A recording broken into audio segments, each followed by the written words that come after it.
man, it's a real shame that my last chapter review just didn't get a whole lot of views, you know? Like, I had a lot of stuff to say about that chapter, and just nobody watched that. But, you know, I get it, you know? It's not like I don't understand, you know? I just didn't release that video when the topic was fresh, you know? People moved on, and unfortunately, it's gonna be the same for this one, right? But that's why I'm starting doing these chapter live reactions, you know? Like, just to be as fresh as I... How many views did that video have? What the fuck? Are you kidding me? How is this even possible? Was it because of the fucking red circles and arrows? Really? Like, I put that as a meme, as a joke. Did you really watch that fucking video because of those fucking things? Those clickbait fucking bullshit things? Really? Oh my god. Was it because of this? I'll fucking do this shit right now. I don't give a shit. Was it because I was screaming? I'll fucking scream. Ah!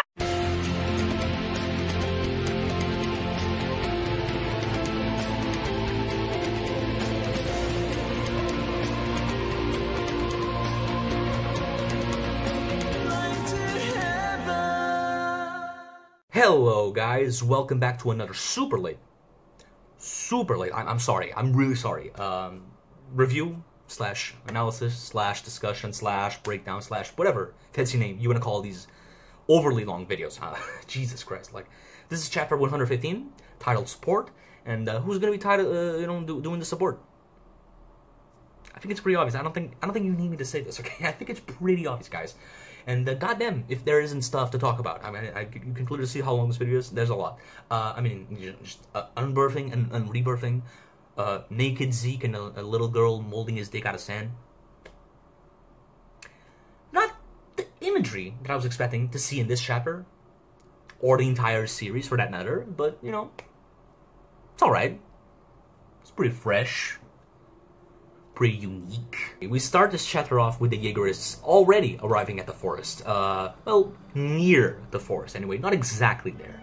I knew they were coming, you know, but I was not expecting it to be this fast. Although, let's be real here, this has always been the problem with Attack on Titan, you know, like the characters are just teleporting. So they all hear this big loud sound, and most of them think it's a lightning strike, which, you know, wouldn't be that shocking since it's raining. But Hanji knows that it's a Thunder Spear. Flock notices how she's not reacting and assumes that something must be happening in the direction that sound came from. And it's there where we witness the real tragedy of this chapter. While Jean 1 is still holding on to its life, even with these splinters on its back, unfortunately Jean 2 is already dead. This is so sad, man. This whole series in general is like a huge example of horse abuse, you know? Like, there's just so many moments where they just get the short end of the stick, and they have nothing to do with anything, man. They're not the ones doing bad things, you know? But yeah, like, they're just collateral damage, and that sucks. That sucks, man. And, you know, like, all these horse deaths, they could be foreshadowing, you know, for the death of our favorite horse, you know? Oh, and Zeke is alive too. Oh my god, what a shocker. Well, to be fair, he looks awful, and as we learn later in the chapter, he was actually about to die. But yeah, man, I don't think I remember seeing a character, an alive character, looking this bad. My condolences for the anime staff that's just gonna have to try to censor this somehow. It's gonna be lame. It's gonna be lame. So yeah. Even though Zeke is still alive, it doesn't look like it's for long, as he's, you know, describing how he's, like, losing his senses. And it's in that moment that Zeke starts to have another flashback. So this chapter makes the fact that I didn't release my last chapter review earlier even worse, as it really goes out of its way to explain a lot of the things that I was complaining about. Yeah, for example, like in the next scene, we have Xavier clarifying 100% that his information does indeed come from his memories. So, you know, I guess the Beast Titan specifically just has had this amazing life where it has witnessed these like specific events, and Xavier just, you know, somehow can access all these memories. Anyway, Xavier is about to tell Zeke information that he has not told Marley. Probably because he knows that Zeke has royal blood and just doesn't want to put him in danger or something. But according to Xavier, it is possible to break the vow to renounce war that the royal blood founding title holders have. And this might be a translation thing, but I kept like checking other translations, and I saw the words like break and defeat, but I didn't see the word bypass. You know, bypassing the vow. So like, is it possible that like they can undo the vow permanently? And if so, can they make another vow? Because nothing guarantees Zeke that the next royal titan and founding titan, like, nothing's guaranteed that the next guys won't undo what he's planning right now, right? So yeah, like, the way to break the vow is exactly as we were previously told. So there's nothing new here. A titan with royal blood touching the holder of the founding titan. Exactly. But just like Armin suspected in chapter 108, Zeke has no control over the usage of the Founding Titan's powers, and he just essentially acts as a key. Now, this is a lot of specific information from Xavier. Like, did something similar happen in the past? Quick side note, I remember years ago, that like Isayama did like a sketch for a character for like a museum exhibition thing, and this character was the character that held the key to the story. This character later turned out to be Zeke, and apparently this key stuff was more literal than we thought. I've realized that like after all these years, just like Attack on Titan's like time and time again, like Attack on Titan is like surprisingly literal. You know what I mean? Like even with the desert stuff in later in this chapter, like I like when I saw it in the anime, I just kind of ignored it for a bunch of different reasons. And one of them, I just thought the anime staff was like just trying to be cute. They were exaggerating the manga panels, and it turned out that that place was super important. But anyway, because Zeke is just a key, the Founding Titan has to be someone that he can trust, someone who will understand the euthanization plan. And who is more trustworthy than your brother from another mother? Another thing that I complained about in the last chapter review, but is in this chapter, is how we get to actually see a little bit of the inheriting process. And also naked Zeke. I mean, it doesn't look like he's wearing any pants, so I don't know. But, you know, like, it's not gonna be the last time we're gonna see him naked in this chapter. But for real, like, was he naked or not before eating Xavier? Because, like, supposedly, as far as I know, I thought it was like a plot line, but like the earlier a mindless titan eats a shifter, it should be better because their bodies have not yet been fully absorbed by the Titan's body, right? And that would make them maintain their clothes like that. This like Eren, Armin, Freda, they immediately they were mindless titans. They immediately became shifters, and they were not naked. Armin already lost this part before, you know, because reasons. But yeah, like Ymir was naked because her real body was gone essentially for like 60 years or something. Like of course she's naked. But yeah, like whatever, man. Like naked Zeke and Ymir talk, like all that stuff is coming later, right? Like not now. Moving on.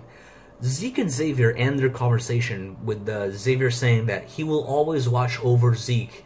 And as the visuals show a little bit of the Titan ritual, Zeke calls him Dad, and then proceeds to eat him, and is once again alone in this cruel world. Rest in peace, Xavier. You got a lot of people killed by helping this kid.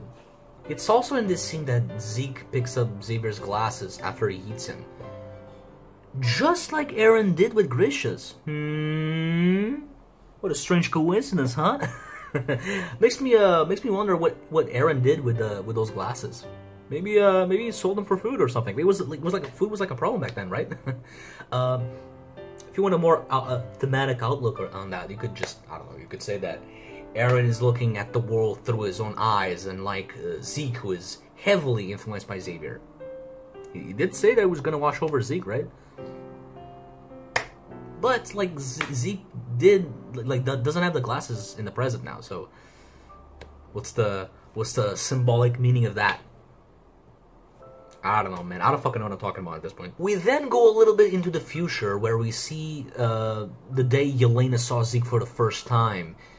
In my last video, I called her group like a Zeke cult, and while that is not necessarily wrong, I didn't remember that this anti-Marlin crew, like, they already existed before Zeke joined them. Like they just weren't that successful back then, and they were losing morale until they met Zeke. So I'm not sure what's going on with, like, in these couple of pages. Like, if during her Yelena's speech, like, if she's already met with Zeke and she's like about to talk about him and introduce him to the other members, or if Zeke is once again eavesdropping another important conversation, and, you know, like, this is how we came to learn about them.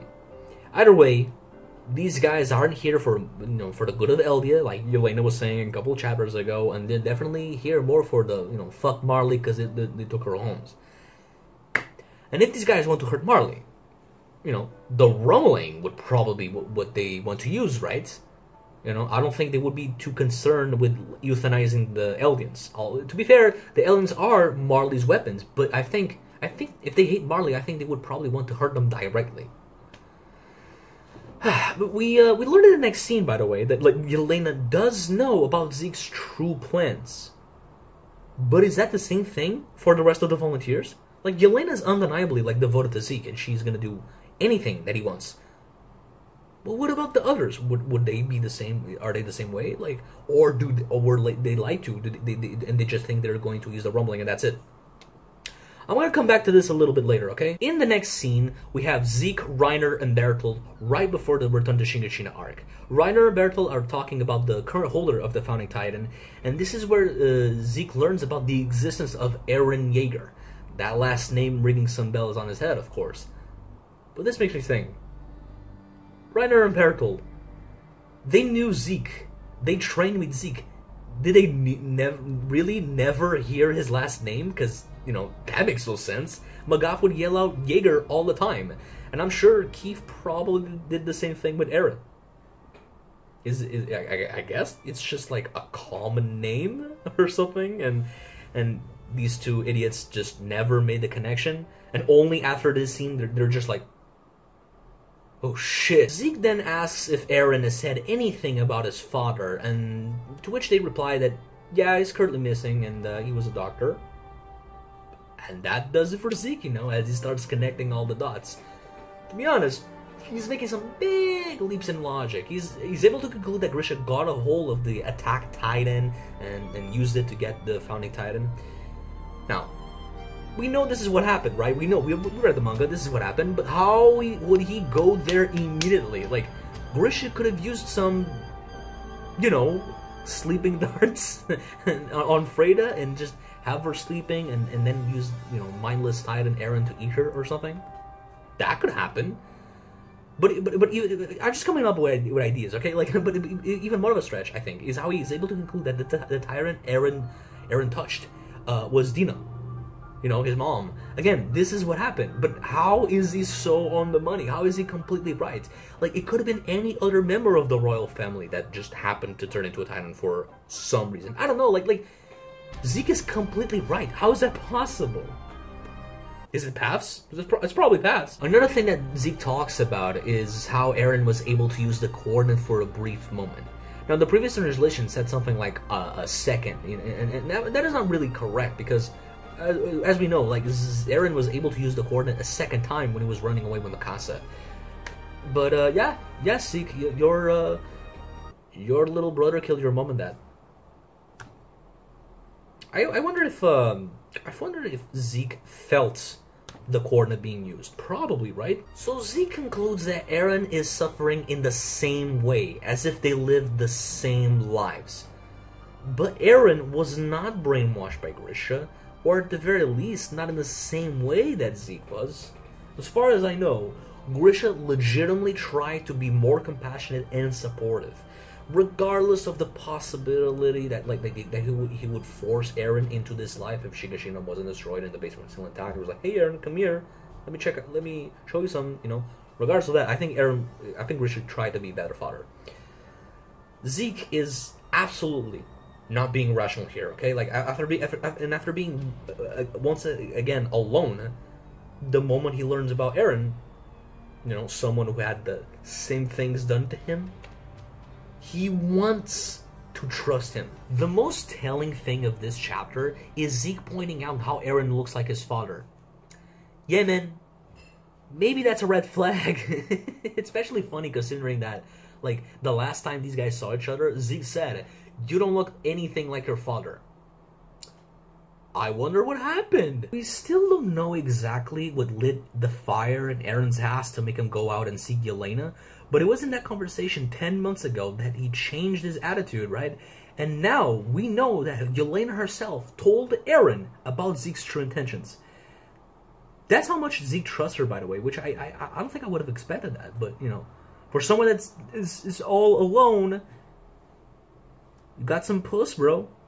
Should hit that. So when they meet in Liberio, Eren already knew about the plan, and then Zeke asks him if, like, he approves of it, and instead of telling him directly, Eren starts talking about how 4 years ago something happened that opened Grisha's memories to him. We still don't know exactly, like, what is the requirement to cause that to happen, as Eren and Astoria, it's been stated that they have been touching each other off screen during the uprising in the RTS arc, and as far as we know, you know, nothing happened. But when he kissed her hand, he got more memories. I guess something happened when he touched her between the RTS arc and the current one. Get it? See what I did there? Yeah, I'm just gonna stop. Speaking of that kissing scene, why is it being shown here?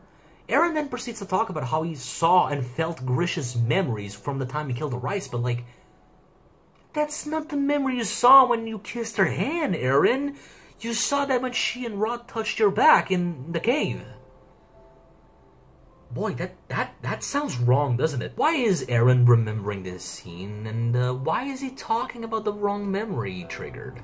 It could be that Eren is, like, trying to portray this scenario where, like, when he fought Zeke in the Return to Shingeki arc, he was like still ignorant of Grisha's true nature. Like, he didn't see his memories of what happened and what he has truly done. By doing this, he's like saying, you could be saying that he has had this, like, revelation later, which, you know, would inspire him to act and seek Zeke. But Eren doesn't actually say that this event that happened 4 years ago happened after the battle in Shingeki, nor does he actually describe this event, you know, describe the kissing that he did, you know. As far as we know, this is only being shown to us, the readers. If there's one thing we can learn from this chapter, is, like, blatant errors and mistakes, like, they are probably on purpose and shouldn't be ignored or dismissed. Why is Ymir in a desert when there's no such thing in Paredes? Yeah, it was not a mistake, guys. Why is Isayama showing this scene and contradicting what we know? Because Eren is lying. Why the fuck you lying? Why you always lying? Oh my god, stop you fucking lying. Because while Eren goes on to describe the Rice Massacre as if it's like the memory that made him change his mind, he's remembering the real reason that made him change his mind. Isayama is not gonna say what's going on inside Eren's mind yet, but the visuals are a clue, okay? The memory that is driving his decisions is not the one that made Grisha look like a monster. It's the one that made him more reasonable. The one where he begged Freyda to use her powers to stop the Titans from invading, and she refused because of the vow. Quick side note. The paneling in this conversation is, it's a goddamn nightmare. Like, the panels are just going crazy, and I'm just like, I'm not really sure what Isayama was trying to do here. It's intentional. Like, I think there's, like, a meaning here, right? But, like, I'm just too dumb to figure it out. Maybe it's just Zeke is just slowly dying and his memories are just going crazy. I don't know. I have no idea, man. I don't know if this is an error or I'm just missing something. But during the Grisha's memories, like, you can see that he used his left hand to smash some of the Rice kids. But when he cut to Eren, who is describing how he's feeling these memories, he's moving his right hand, like, I don't know, man. But look at this panel, man. It looks like he is ready to punch Zeke. He deserves a lot more than that. They're dead. Every single one of them. And not just the men, but the women. And the children, too. Anyway, Eren continues to say that their dad killed children to ensure he took the founding titan from the King of the Walls. All of these atrocities to win, to bring victory to Eldia. Sensing that Eren might agree with this idea because it's too brainwashed, Zeke then asks Eren how he feels about this. I have seen a security hologram of him killing younglings. Eren concludes that if those children stayed alive, he would eventually be eaten by them, effectively giving the founding titan back to the royal family, and they would once again be bound by the vow to renounce war, and eventually they would all die inside the walls. The deaths of these children allowed them to live. And upon hearing this, Zeke assumes that Eren thinks Grisha was right in doing these horrible things.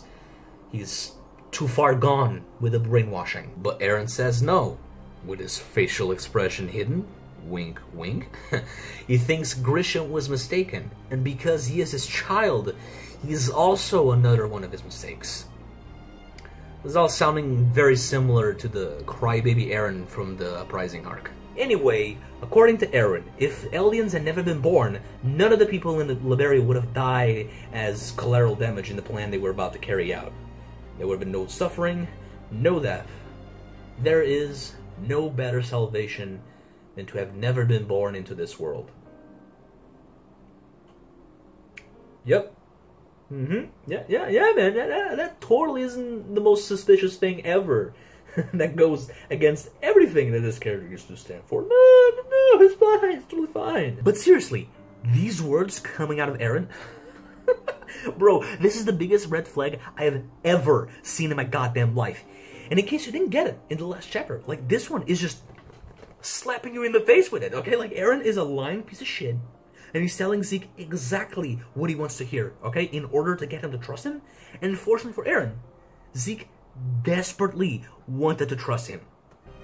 By the end of this scene, like, Eren calls Zeke his brother.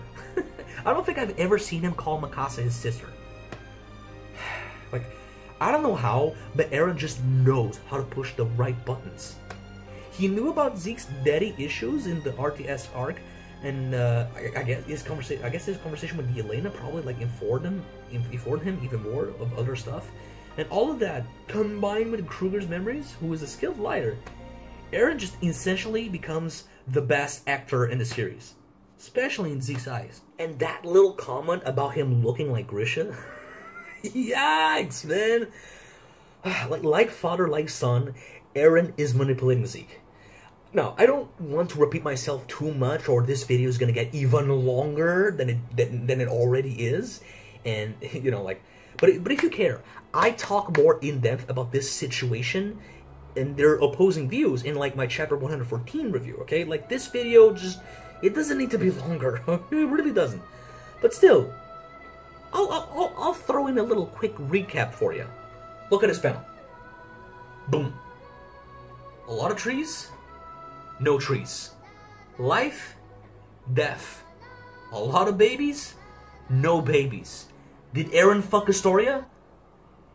It would be fanatically appropriate for both characters, okay? Like, they both at one point believe they shouldn't be born, and now they like being born so bad that they're gonna birth even more people. It's funny how when we found out that Astoria is pregnant, I think a lot of people were just like crying because like her character development is like reverting back and stuff like that. But the moment Eren even attempts to say that not being born into this world is really cool, people are just like, yeah, he's bullshitting. Like, Eren's like trying to say whatever. He doesn't even get to finish the sentence because like fans are like, shut the fuck up, man. Eren doesn't even get to talk, you know. But yeah, like if Eren is acting out of character and there's a reason for that, like the same could be said about Astoria, am I right? Look, like, it's just, I think like when Historia finally gets really reintroduced into this arc, I think that's just gonna be like a major clue as to what's really going on with Eren, regardless of, you know, he's really the father or not, you know. But in the middle of all this lying and manipulating, like, let's just hope that it doesn't turn out that like Xavier was also using Zeke and he was working with Kruger the whole time. That would be really heartbreaking. Anyway, Eren says that he will be the one to put an end to the 2,000 years of history under Titan rule. This might be one of the few things that has come out of his mouth in the latest chapters that is actually true. Eren is still expressing that he wants to get rid of Titans. Now, I talked about this before as well, like, you know, the idea that Eren is planning on using the Fighting Titan's powers to change the, you know, the aliens' body structure, just to stop them ever turning them into Titans. There's a few things wrong with this idea, okay? Like, first of all, like, he doesn't know if this is actually possible, right? Unless off-screen he tested this. There's also, you know, like the fact that like we don't know what is stopping the future Founding Titan and Royal Titan people from, you know, like rechanging this for some reason. And after the tragedy of Liberio, the world's hatred towards aliens is stronger than ever. If they know about how they can't turn into Titans anymore after the attack on Liberio, like number one, how can they even trust this information, right? Like, number two, I think it's highly likely that they're just gonna kill all the aliens then, you know, even the ones on their countries, not just the ones in Paratus, because they lost their usefulness. Like, bye, done, genocide. The rumbling is a scare tactic to keep the enemies at bay, but if you end all Titans, like, what's gonna happen? Are you just gonna lose those Titans too? What's going on? Like, I don't know. Or is like Eren genuinely planning on like luring the world's militaries, right, and then destroying them with a rumbling, and then execute the Zero Titans plan? Maybe I think that could work, but like at the same time, I think the world's hatred towards aliens would still be so big, even bigger after such a massive destruction, that they would, like, years later, they would probably make a nuclear bomb and just kill the people in Paratus or something, you know what I mean? Like, and at that point, you might as well just not run any risks and just use the rumbling to destroy the rest of the world. But that would be, like, a devastating ending, right? So I don't think this is part of the plan for Eren. But yeah, whatever Eren means by this, until that day comes, all that Eren and Zeke have to do is to just keep moving forward. Zeke later on says the same thing, but I feel like now is the best time for me to talk about this whole keep moving forward stuff, okay? If you're wondering why these videos are so freaking long, here's your answer. And sit back, because now I'm going to talk about something completely irrelevant. So, if you look into my videos, you're going to see that I have a lot of Ruby stuff. I definitely wouldn't call myself a fan, especially not now. What are you doing? Whatever you're doing, don't stop. What?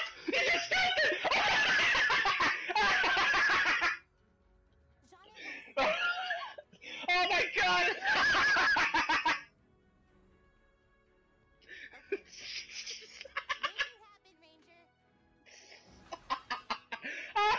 Oh my god!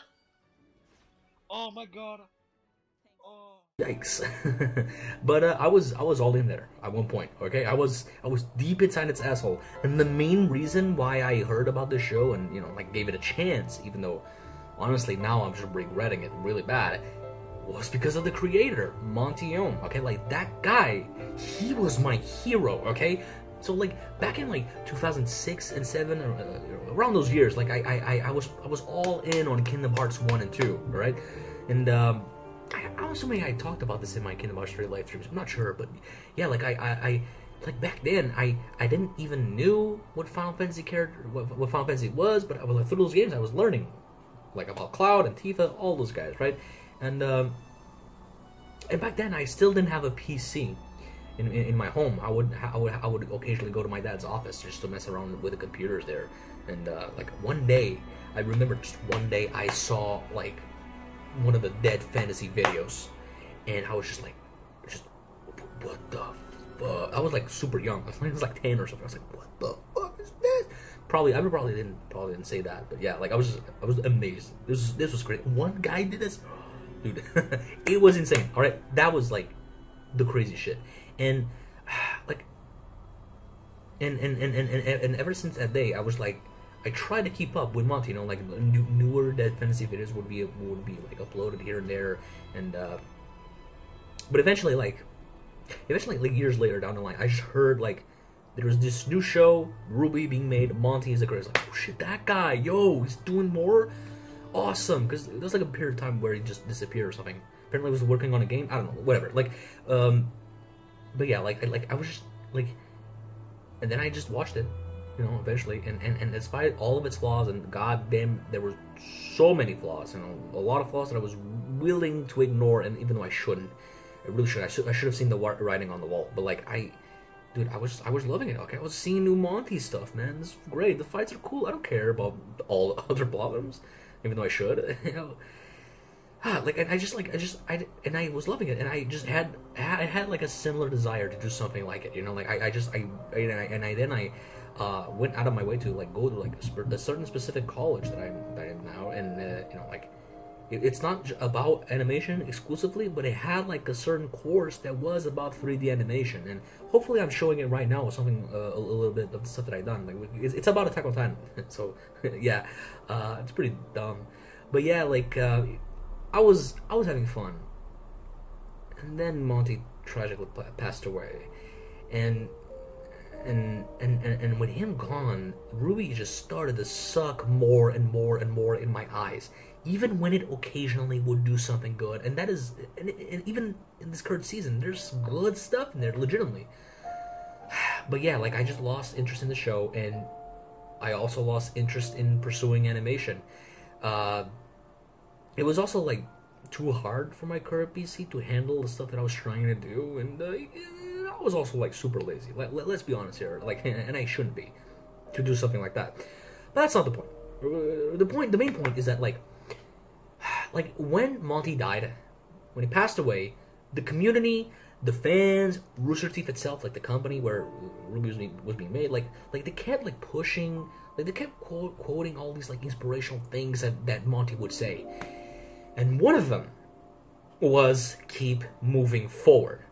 Not the most original one, to be honest. Like he has actually said a lot more interesting things, but I guess the strength in keep moving forward is just its simplicity, right? It's just 3 words, very simple, and if I have to be more cynical, like it's also more marketable, right? Ruby would continue to air, unfortunately, and you know, like a couple of characters would try to honor Monty by, you know, saying the quote, "Keep moving forward." I remember like the second time a character tried to do something like that, I was actually annoyed. Like the whole scene was like terrible. I was so mad. It was just that it just felt hollow when that character said that. I actually did a review of that episode, and I just did not like. It's private. It's in my channel, but it's like private. No one's gonna watch it because it's just not a fun video to watch. I also am hollow when I'm talking about that show, which is why I'm like not doing anything anymore. Really, I probably will one day, but like because I'm watching it, but like just no, it's not like out of like a desire. But yeah, I'm saying all of this irrelevant stuff just to tell you that like those words, keep moving forward, have like they have a huge effect on me. You know, like I have a history with them, for better or for worse. You know, they affect me. I will always associate them with Monty and with Ruby, and you know, that's the thing. But you know, even putting all of this aside, like these words on their own, they sound like pretty positive and inspiring, right? Like keep going, man. Believe in yourself. Don't give up, skeleton. Oh, shouts out to Dark Souls. All that stuff, right? Like you could put these keep moving forward into like Naruto or something. Like you could make him say it, and it would, yeah, that fits. You know, Luffy from One Piece. Keep moving. Okay, I can see a character like that saying those words, right? But what's so great about Attack on Titan, and you know why it's the best shit ever, is how it grabs something like this quote and twists it and just turns it into this negative, haunting thing. Now, like other quotes and ideas and themes that keep popping up again and again, the whole moving forward stuff was already like a thing before time skip Eren said it. I remember Hanji specifically like saying these words to Mikasa to convince her to let Armin go in the RTS arc, you know. In that context, it was the idea that while knowing the people that we care about will die one day, we still need to keep going. Not the most positive thing, but still relatively normal, right? But when Eren has this conversation with Falco, keep moving forward gains this new, darker meaning, and it's terrifying. To Eren, to keep moving forward, it means to do whatever you have to do. It doesn't matter what it is. It doesn't matter what it does to you.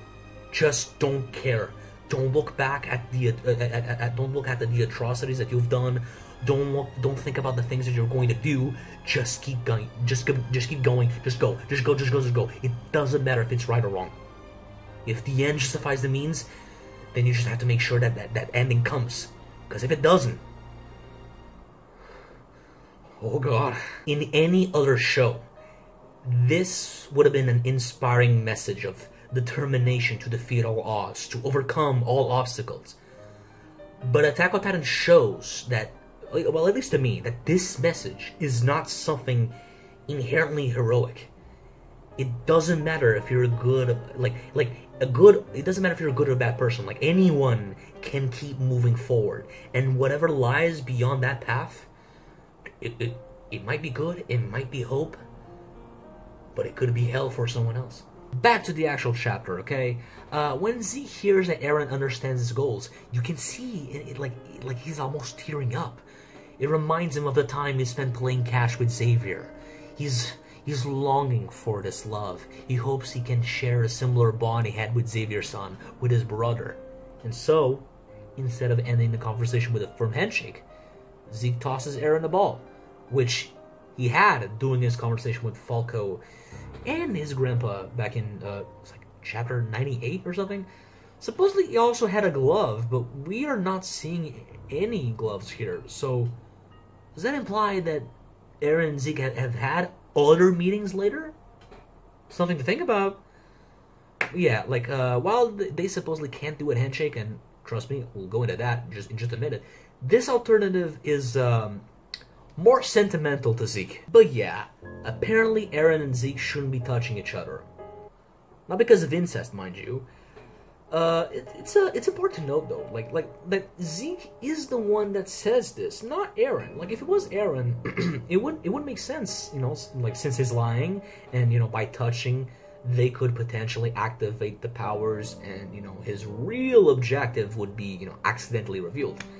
But since Zeke is the one that is saying this, like, what is the problem with them touching right then and there? Like remember that in Zeke's eyes, Eren's on board with his plans. Like, so let's not even like try to think about Eren right now. Like right, what is the problem with sterilizing the aliens right now? Is it because the shifters in Marley would have felt it and maybe even know their specific location and come after them and kill them? I don't think Zeke would have cared if he caused the ruckus and died immediately, you know, after achieving his goals, you know? I think after achieving his goals, like, yeah, fuck it, I don't care. You know, kill me, I don't give a shit. but even if Eren and Zeke got eaten immediately, like, by the other shifters, like, number one, would the shifters even know that the what the Jaegers just did to their sperms and ovaries? You know what I mean? Like, can you feel that you just got magically sterilized? And number two, if they somehow do know that this happened and they felt it or something, like, they wouldn't be able to revert it back because they need royal blood, and I'm not even sure if at this point they know how important royal blood really is to, you know, bypass the vow. Because, you know, Xavier said that they didn't have this information, so I don't know about like how much they know there. But you know, I guess like they could figure out this information, you know, through memories, like Xavier. But to activate these memories, like it's just like right now it's like it's random. It's like it's whatever like Isayama wants, right? Like we don't know. So why shouldn't the brother sterilize the Eldians then? Could it be because of Astoria and her baby? You know, she is a part of her plans, and you know, like maybe they don't just want to risk losing them. But Astoria's pregnancy is only important in the context where like they needed Zeke to be in Paradis for some reason and to not get eaten immediately. So okay, but so why do they need to be in Paradis to do the sterilization?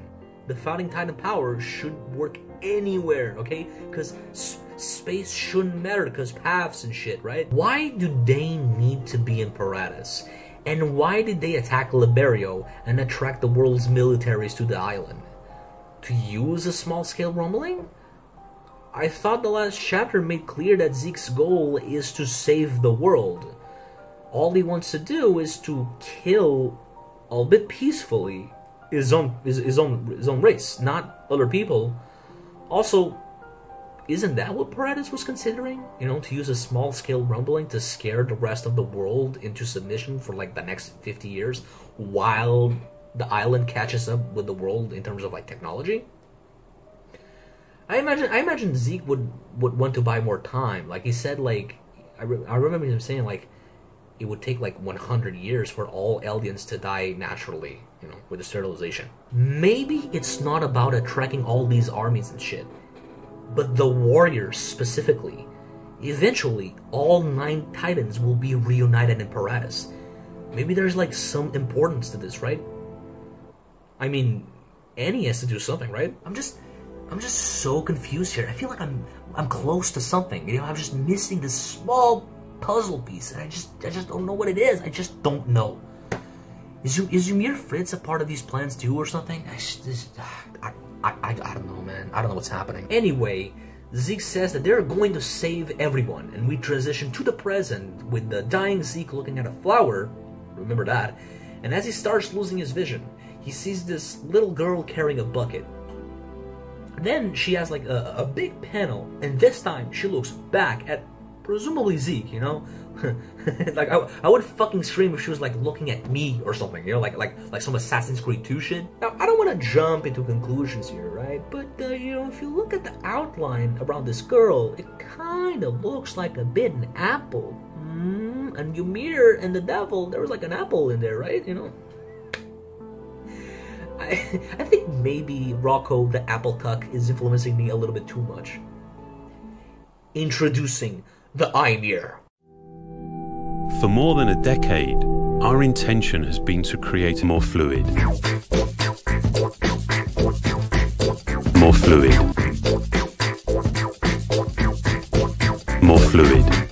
Haptic feedback. There's something about this panel that is more haunting to me than Levi's panel later on. Like, and it might be just, honestly, it might be because Zeke is naked, you know? I can actually see him clearly. Especially, like, his dead eyes. It's scary. And then, the last thing that anyone expected, the return of the stupid Titan from chapter 113. You know, the one that was holding Zeke, and then he later, like, ripped him into pieces to throw at Levi. It's crazy because you can actually go back to that chapter now, and you can see that there's, like, a little sound effect coming out of its mouth, indicating that it was regenerating. It's not the flossing Titan, but you know, I guess it works. As Zeke is lying in the grass, dying like he should, because goddamn guys, the Thunder Spear is crazy, okay? It's not a toy. It's pretty crazy, it's pretty dangerous. This Titan drags itself to him and just rips its stomach apart and then puts Zeke inside it. So yeah, that's a thing. I don't remember if I said this in my live reaction video, but like for like a brief second when I was reading this chapter, I thought like this little girl looks similar to this Titan, like because of the hair, but they can't be the same, right? Like that would make sense. Like this Titan is like one of the Titans that was from Levi's crew. So who is this little girl? honestly, I cannot think of anyone else but Ymir Fritz, or, you know, according to Freda's storybook, Krista? I don't know, man. Honestly, it's probably better if I go into all of this stuff a little bit later, okay? Oh, Zeke, I want you inside me. And I thought Pixies was the one with the vor fetish. Speaking of him, let's move on to the next scene where we're back in Shingeki and things are, looking great. Looks like pretty much every soldier is now being forced to wear armbands to identify themselves. Ironic. I don't know where exactly we are. Like, I don't think this is Nicolo's and Greer's restaurant. Like that place was not in Shingeki, right?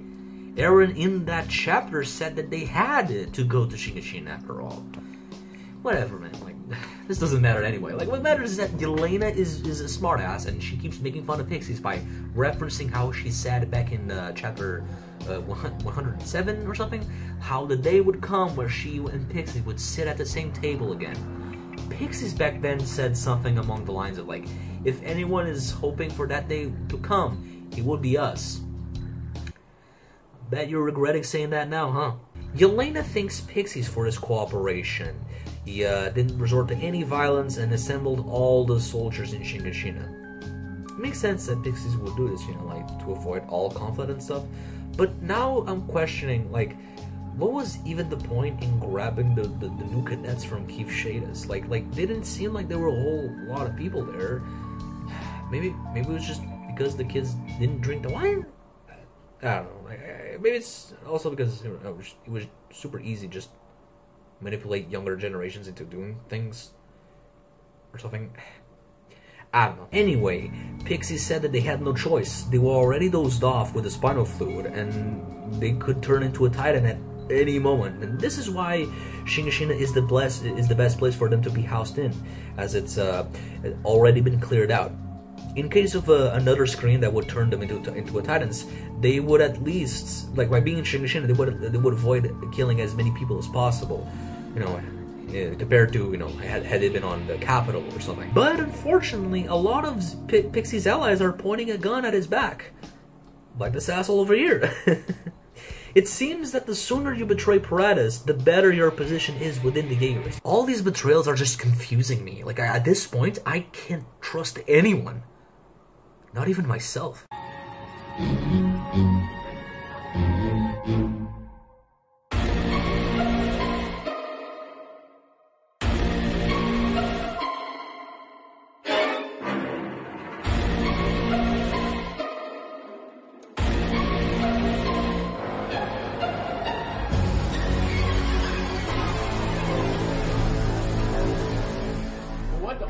So apparently the Jaegerists are giving soldiers these colored cloths. This guy has a red one, which represents the people that were forced into submission after they discovered that they drank the spinal fluid. Then there's the white cloths that the Jaegerists use, and the black ones that represent the breasts of the people that drank the wine, but didn't knew about it, and, you know, didn't switch sides like the red guys. I wonder how many soldiers didn't drink the wine. Like, supposedly it was only high-ranking officers, right? Like, most soldiers should be fine. Or am I missing something? I don't know. Do you think they have like armbands too? I think like a green one would be good. Anyway, Pix is very quick to point out how similar this is to how Marley treats aliens, you know, with the armbands. Yelena simply implies that one can learn many things from their enemies, to which Pixie says that, yeah, and one of those things is to make even more enemies, bitch. To which Yelena just reminds him that they were the ones who refused to join their side. Pixies then asks her if they were foolish or wise in not trusting the visitors that appeared on their island bearing tainted wine. Not meat, because that's the Walking Dead thing. Yelena replies that Pixies was both foolish and wise. If they had simply trusted them and Zeke, the world would have already been saved. Anyway, we have this beautiful panel of Pixies just not saying anything, just processing this information, and then you have the next panel where it's just like, It's pretty funny, but is it just me? Or does it seem like it's not just Pixies, but even some of the volunteers are confused by what she said? Like I said before, they are the anti-Marlin volunteers, and they would probably want to destroy Marley and not save the world. Unless, you know, in their eyes, by euthanizing aliens, they are taking away Marley's power. But still, like, that just doesn't seem like it's saving the world, you know what I mean? Saving the world sounds like something Zeke would say to Yelena, which she would wholeheartedly, you know, believe. And you know, but like, but I'm not sure about the other guys, right? I think it's possible that like even within this group, there's people that have no idea about Zeke's plans. This reminds me though, what happened to the Marlians that were captured and came in with Yelena and stuff? Like people like Niccolo, you know what I mean? Like there should be more of those guys around the island, right? Like, where are they? Are they just in prison? Are they all part of the Jaegerists now? What's going on there? Anyway, back to Pixies. He's really confused by this. Like, how are they trying to save the world? He thought they were trying to use a small-scale rumbling to threaten the world into submission for the next half a century. The only thing being saved here is Boretis, right? This time, however, Yelena is the one doing the funny faces, and she just gives Pixies the most blank stare ever. Maybe she's a Jaeger. But yeah, like she stays silent for a little bit. Even Onion Coupon thinks it's a little weird. Wait, hold on a second. What is this fucking guy doing here? Was he really evil the whole time? That's disappointing. Maybe he's not loving it, but like he's still there, you know. Like, I don't know. Like he definitely looked suspicious, you know, like, but before the scene, like the card shuffling imagery combined with the previous Yelena and Pixie's conversation where they were talking about how to tell lies. Yeah, there was definitely clues, pointing towards this, but still, I would have preferred that this guy was a cool guy, you know? Speaking of that scene, by the way, like, it's funny how when I try to Google, like Yelena stuff, I keep finding fan art of her and Levi, no idea why, and also Peak. I mean, that one makes more sense because they did interact before, but it's funny how in reality, in the actual manga, we keep having her interact with Pixies. So maybe it's not the cutest, hottest thing ever, you know, to do fan art and maybe jack off to, but I gotta say, like, I really love these two characters interacting. I think they really play well off of each other, and I hope this isn't the last time we see this. But back to the manga. Yelena says that it's too late. Zeke has waited on them long enough, and Paratus responded to this by trying to kill him when his back was turned. Zeke is a god. Wait, I thought that was Levi? And he will save the world, and they will all be punished for what they tried to do. But that's that scene, right? In the next one, we have the Jaegerists arriving at the explosion site, and they are all very confused. Notice how the title from before is still in there, lying in the ground. An interesting thing here is that, like, one of the soldiers tells Hanshi to stay still. In my live reaction, like the translation that I was using, this guy was saying, like, Commander Hanji, please don't move around on your own. Like, the please made me think that this guy was actually, like, legitimately worried about her, but, like, with the official translation, it's more clear that he's just ordering her around. Anyway, Hanji notices somebody near the river. She gets off her horse and runs towards this person. Shouldn't she be handcuffed or something? Hanjin then notices that it's Levi, and he looks super dead. Oh no! The Fujoshis! He has these splinters on his face, and it might be wood, you know, but like, it could also be from actual blades. Like, in my last review, like, I mentioned how, like, his blade, like, should have shattered because of the explosion and maybe stab him. And in the next panel, you can see that the blade is indeed broken.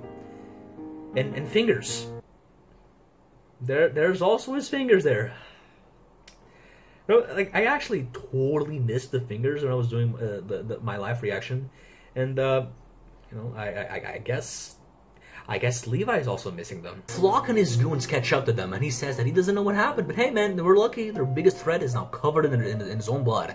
Another soldier then shows up, and he starts pointing his gun, and he says he's gonna shoot Levi in the head. And I gotta say, this guy, he's pretty smart. It's so good to see that despite their differences, the Jaegers still respect and admire humanity's strongest. Anyway, Hanji tries to stop the guy from shooting Levi in the head by saying that, hey man, he's already dead. Note that she says this while her glasses are all fogged up, you know, covering her eyes, just like a certain Jaeger was doing when he was lying. She then describes how Levi must have been hit by a thunder spear explosion at close range. She says she saw something similar in a training accident. Levi's organs are in an even worse shape than how he looks, and he died immediately. Isayama, how could you have done this? The fangirls, man, the fangirls are gonna kill you, bro! Nah, man, it's pretty clear that she's lying about Levi being dead. Well, at least right now. And, you know, she's trying to come up with the best excuses she can think of to not let them, you know, the Jaegerists near him. Flock, however, is not taking any of this bullshit, and he says that he knows how to take a pulse, you know. So, you know, let him have a look. Hanji, you know, starts spouting, and, you know, this, you know, might have been cute if there was any other scene, but not right now. Thankfully, something is going on behind our backs. There's a lot of steam around the Titan from before. Flock asks if this steam is happening because the Titan is dying, but Hanji says that Titans don't usually suck the steam into themselves when they're disappearing. It suddenly stops raining. The clouds are clearing, the sun is starting to shine, and the Jaegers are pointing their guns at this figure hidden in the steam. But as the fog or steam or whatever clears out, this figure is revealed, and it's Zeke, the mother of Titans. How dramatic. He really does look like a god now. Shouts out to me, though, by saying that we're gonna get some naked Zeke action. I was totally right. If Elon Musk can do outdated memes, then so can I. Dig south for the Roman Titan. Oh shit, is this stuck? Oh my god. Imagine, for a second, hating being born and being born twice. It's pretty funny. Anyway, Zeke then looks at Hanji and Levi, and the former grabs the ladder and just jumps into the river, desperately trying to escape from the situation. If Levi was too far gone, then Hanji would have probably let leave him there, right? So yeah, for now, he's alive. Alright, we swim past those Jaegerists. Now it's time to fix you up. Oh. Oops. She's scaring a half-dead person with her on a fast river and has men on horseback chasing them and shooting at them, okay? Let's just say I'm very curious to see how they're gonna get out of this situation. So, in the last chapter, Levi heard Zeke saying euthanization. If he's gonna be alive, at least for the next chapter, he's probably gonna tell Hanji about this, right? I don't know how much he's gonna be able to figure out with just one word, you know, that's it. Maybe she finds pixies and he tells her about how Yelena said that they wanted to save the world. So yeah, some of the Jaegers go after Hanji and Levi, but Flock stays and asks Zeke what the fuck just happened. I don't know. God fucking damn it! その気まぐれさに笑うしかなかった。でもその時、私は誓ったんだ。もう嘘をつく。Yeah, I'm not gonna sing the whole thing, but like, you should really check out, you know, the Call of Silence, the lyrics of that song, because before it was like, it's about Ymir, I guess, but now it's like, oh, like, got Ymir Fritz, and maybe a little bit of Zeke, you know? But yeah, through the power of paths, Isayama showed this place 26 chapters ago, and so did the anime, right under our noses. A place that has a lot of sand. Too much sand. Kind of almost looks like a desert. But that doesn't make sense because there's no deserts inside the wall. My god, how the fuck did we not notice this? Now, to be fair, at the time in the manga, like, we had just seen Grisha and Kruger, like, in the wall near the beach in the ocean, and there's like some sand there. And the manga panel with Ymir in this place, it actually didn't really look like a desert. You know, I remember like back then I just looked into this and I was like, okay, so I guess Ymir ate Marcel and then woke up near the beach in the middle of the night. You know, cool. It was only with later chapters and with season 2 that we start having enough information to start noticing and questioning this. With the, you know, like the Warriors' location when Marcel got eaten, like they were not close to a beach at all, and with how you know, deserty the place that Ymir was in like really was. And I actually remember watching season 2 and having the thought that, you know, like this is weird that Ymir just woke up in a different place, but I was like, yeah, you know, like whatever, man. This is just the anime again. The anime just being stupid. You know, they're just trying to get cute with the imagery and stuff. Like, oh yeah, you're being reborn tonight. Yeah, guys, come on. Like, she just ate Marcel and then maybe ran off for a little bit and then reached the beach where she finally turned to human. Even though that makes no sense and contradicts everything we know about, you know, the Titan transfer. I actively tried to not think about it too much. There was just already so much going on as it was, okay? Like back then, I was just more focused on Ymir, you know, her whole journey, her entire character, and, well, how do I say this? It's a bit crude. Her ass. So now, officially, every chapter review from now on is gonna be 3 hours long, and I'm just not gonna ignore anything anymore, okay? Remember that scene where Eren was like a skeleton or something? Or the weird scene where Armin sees Bertolt's giant, crying, colossal face? Do they mean more than meets the eye? I don't fucking know, man. So, what the hell is this place? It's paths, it's this alien collective unconscious, or perhaps like maybe even like the alien limbo or paradise or whatever. Like, it's probably where all shifters like are regenerated, but also like where the mass for the Titans comes from. You know, like whenever a shifter is regenerating, they are being rebuilt by this girl from this place. They usually don't visit the place themselves because, you know, like usually they're like conscious when they're regenerating.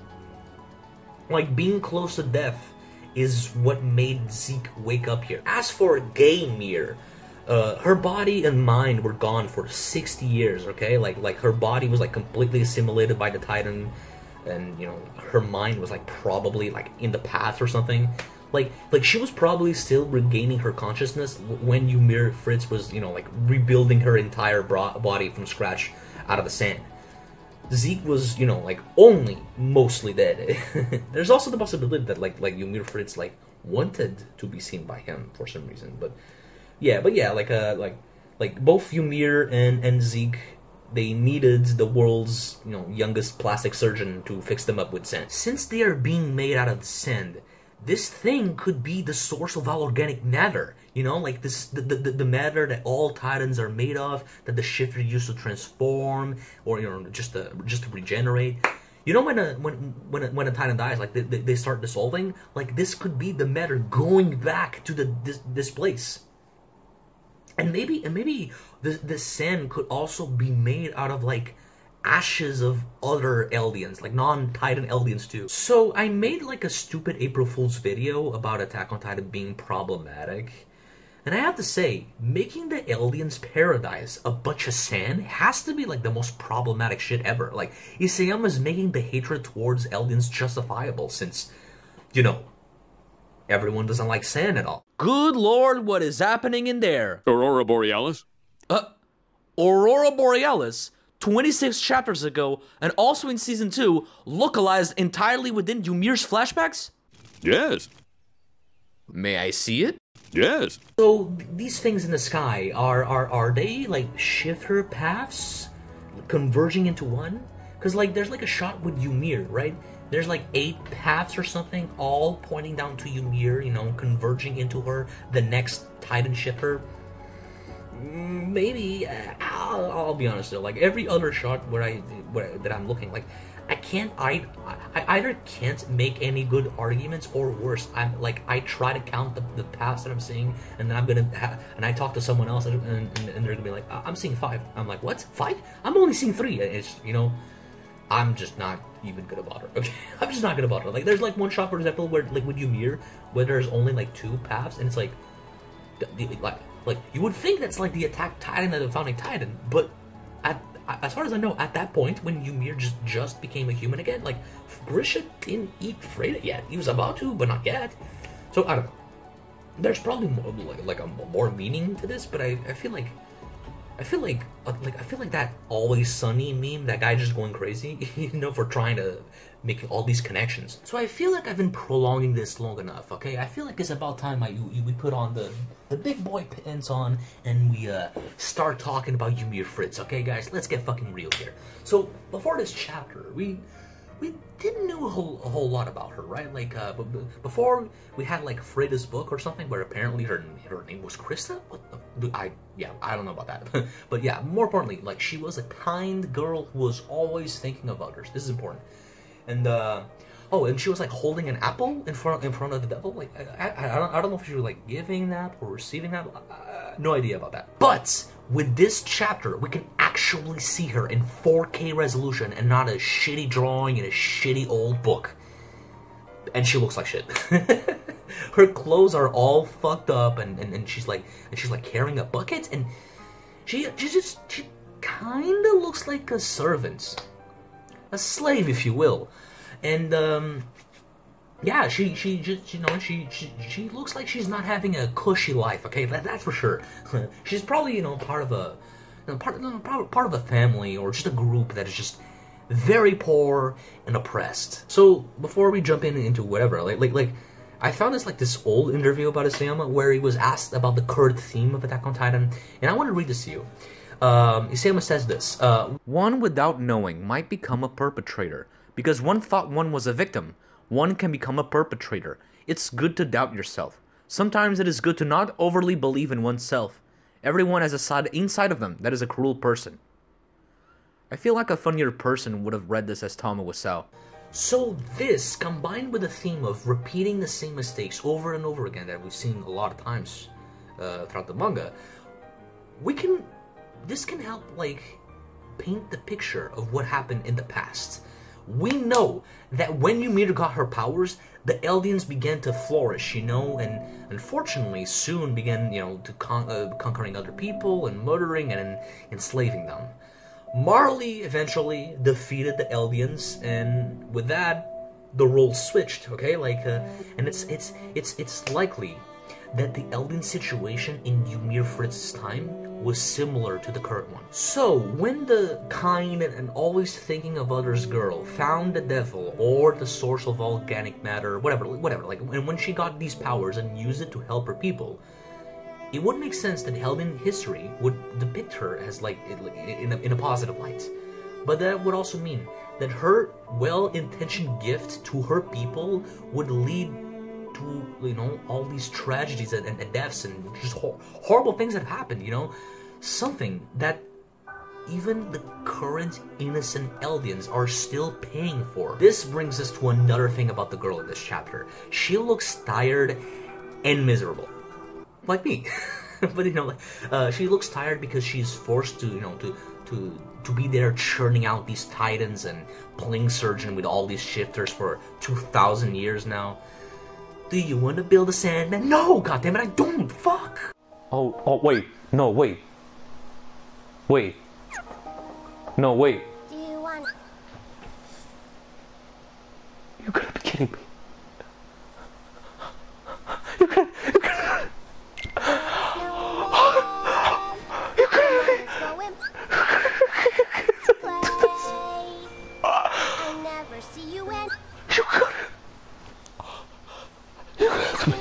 Years passed, No, you can't be joking. and we barely ever saw each other. You can't be joking. You can't do this. Finally, it was time for her Oh my god, you can't fucking do this. coronation. Let's just say I was more than a little Oh, you can't do this. excited. I thought we'd finally have a You can't do this to me. No, another one? But she's narrating. chance to talk. But at the party, I did something No, I that made her don't. mad. We got into an argument. No, I don't want snowman. And I lost my temper. I was just so frustrated. I'm so frustrated too. I don't want this shit. Please end this. Oh my god. And she looks miserable because she is seeing how her gift to her people is being misused. She is the kind girl, after all. She probably didn't want all of this suffering to be happening. So what does she want then? Well, first, let's look back to the Titan from earlier, right? Not because it kinda looks like her, okay, that conversation is done, but because of its actions. What was this Titan trying to do? And why was it doing it? Okay, like, so it's a fact that Zeke had control over this Titan before, right? Like, but did Zeke command this Titan to open its stomach and put himself in there? Why would Zeke want to do that? You know, like, did he just want to keep himself warm? You know, he didn't want to be left out in the rain and the cold? Is this a secret trick that Zeke knows that it's gonna accelerate his healing? I don't think so, man. Like his dialogue from earlier was implying that he was actually acknowledging that he was about to die. Also, his control over his Titans is not perfect. If Zeke is too far gone to control his Titan, then who else could have been commanding it other than Ymir Fritz herself? The rays of light coming out of the clouds, like, that definitely looks like symbolism for godly intervention, right? Also, notice how, like, this Titan, like, it looks like this Titan died, right? And no one attacked it, as far as I know. What happened there? Maybe Ymir Fritz thought Zeke was, like, in critical condition, and, you know, like, and reusing this Titan's organic matter to fix him was, like, the fastest way to save Zeke's life. But why is she saving Zeke then? Is he really a god? Is he the chosen one? Does Ymir Fritz actually agree with Zeke's plans? Honestly? Maybe. Given the stuff that I already said before about her guilt towards her, how people use their power, that I think it's actually likely. It could be that. Or maybe she saved Zeke because Eren's plan requires it. Notice how Zeke sees flowers before he sees Ymir. Flowers have always been a thing since the first episode, okay? And they have been appearing again and again. I remember there was like one scene when Eren shielded Mikasa and Armin from like that cannon in the Tross arc, and there was like a flower there. Admittedly though, these flowers they are not similar to the ones that Zeke saw, okay? That are not similar at all. But still, I've always wondered if you know, if there was like a meaning here or not, you know, with these flowers. Most of them they only show up in the anime, right? So maybe they were just trying to be cute or something. Maybe. But you know, this is the same thought process that I had with the Ymir scene in season 2, and look where we are now, guys. Okay, like, it's not super unlikely that they mean something. Seriously, guys. Zeke sees a flower before he sees Ymir, and then he's like, oh, dude, I spent years in this place. And then you have Eren, who in season 1, who was sleeping, and they had like all these flowers around him, and then he's like, oh, dude, I had like the longest dream. Bro, like, this means something, right? Right? Probably. Reality from this early scene from season 1 is that Eren literally saw the future, okay? The anime makes this even more blatant by adding scenes that we actually see in the future, like for example, like Carla being grabbed. He also might have seen the past. We're still not sure on that one, right? But yeah, in the manga though, it's completely different. Like, he sees a girl that looks like Mikasa. We don't know, and she says, "See you later, Eren." But whatever the version, Eren wakes up from this dream, you know, and he can't remember it, but he's crying. Now, I know some people are gonna cry because of this, okay? You're just, oh my god, you're gonna cry. They tried really hard to ignore it. But guys, I'm sorry. But time shit has always been a thing since the first episode, okay? I don't think this is, you know, gonna turn into fucking Kingdom Hearts 3D with like overly complicated rules, nor do I think Eren's, you know, just gonna change the past or some stupid shit. No. But I think it's super likely that like Eren throughout his entire life has been like getting in contact with Ymir Fritz. Like the flowers could be like markers of where Ymir will pop up, you know? Like every time we've seen one, she's like influenced something or just had a conversation with Eren and he doesn't remember. Like, for example, season 2. Why was fucking Dina's Titan, you know, there so conveniently for Eren to punch and use the coordinate? I remember seeing some flowers there, guys.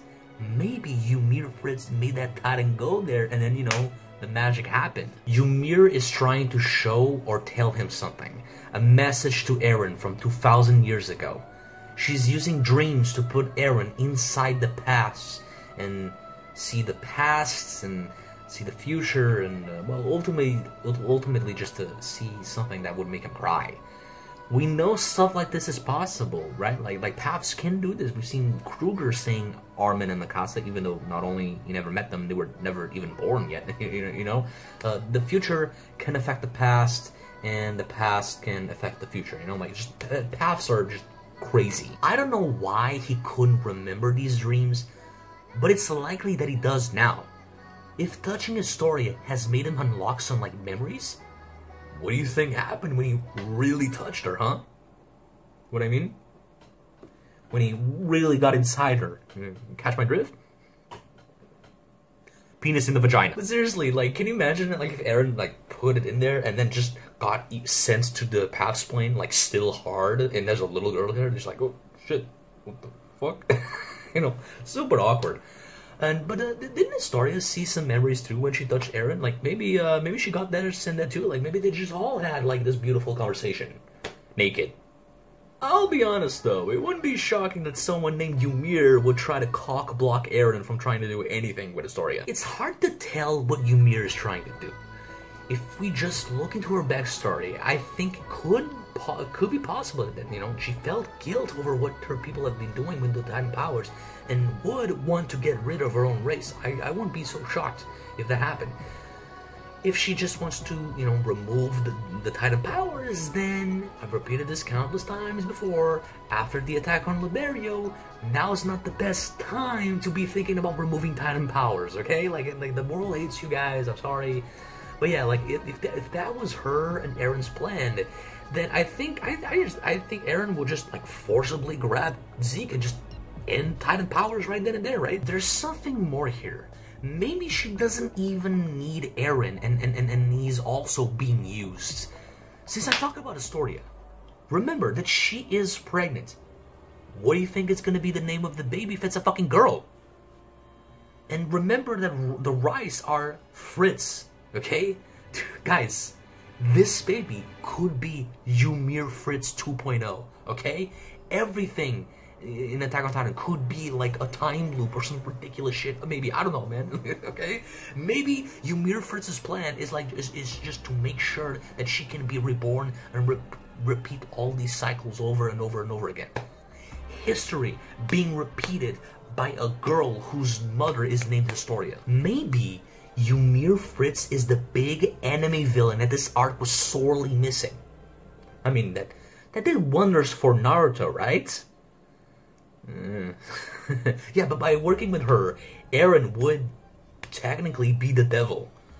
And if all this shit is this just never-ending cycle, like literally with the time loop, and then you have the thematical, you know, like racial, like violence and stuff that's going on with all these characters, and you know, it's also a never-ending cycle.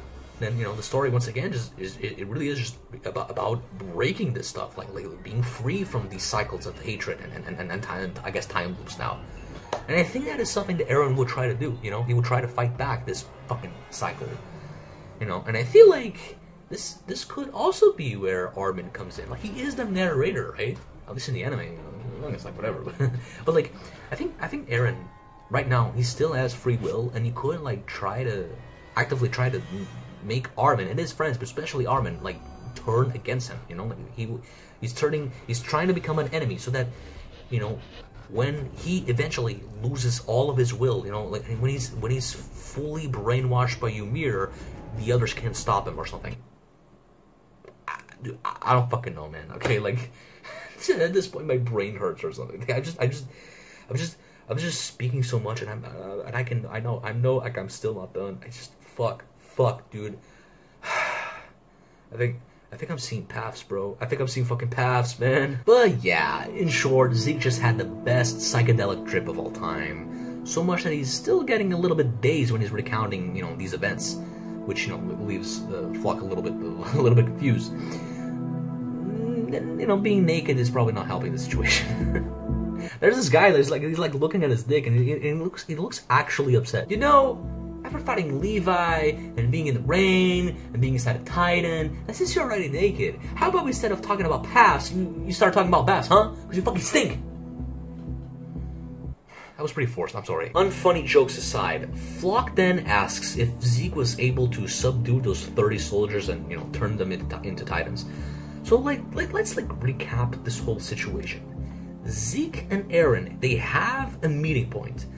Zeke is then captured, and the Jaegerists don't know where he is, but they somehow give Levi's crew the wine, hoping that this would give Zeke some help in a, you know, confrontation with Levi. But the Jaegerists were always meant to go there and grab Zeke. Zeke is not supposed to go to this meeting with Eren alone. Or the Jaegerists were fully expecting Zeke to get his ass kicked, and they just went there to help him out.